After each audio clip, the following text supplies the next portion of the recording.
Future આ road પર ખાડાને લીધે કોઈ પણનો એક્સિડન્ટ થાય છે તો આ રિસીવ કોપીને આધારે આપણે દોસ્તો ઘણા લોકોનો સવાલ છે કે ગામડાના રોડ હોય તો એની કમ્પ્લેન ક્યાં કરવી. આ ભાદા ગામનો રોડ છે, લસકાણા ખોલવટ રોડ. આ રોડની હાલત જુઓ તમે દોસ્તો. CRPC 133 પ્રમાણે ડિસ્ટ્રિક્ટ કલેક્ટર પાસે પાવર છે કે કોઈ પણ વસ્તુ જો પબ્લિક ન્યુસન્સ ક્રિએટ કરતી હોય અથવા તો પબ્લિક સેફટીને ખતરામાં મૂકતી હોય તો કન્ડિશનલ ઓર્ડર પાસ કરીને એ ઇસ્યુ સોલ્વ કરી શકે છે.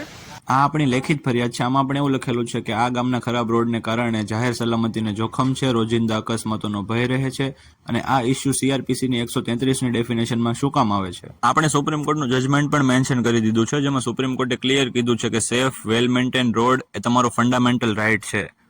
આ ખરાબ રોડના GPS લોકેશન સાથેના ફોટોસ પણ આપણે મૂકી દીધા છે. આ જજમેન્ટની કોપી છે. આ આખી ફરિયાદની એક ઝેરોક્સ કરાવી લેવાની. ત્યાંથી તમને આવો રિસીવનો સિક્કો મારીને આપશે ઝેરોક્સ કોપી ઉપર. આખી કોપી આપણી પાસે રાખવાની. દોસ્તો ઇન ફ્યુચર આ રોડ પર ખાડાને લીધે કોઈ પણનો એક્સિડન્ટ થાય છે તો આ રિસીવ કોપીને આધારે આપણે રિસ્પેક્ટિવ ઓફિસર ઉપર IPC 304A 336 337 338નો કેસ કરી શકીએ છીએ.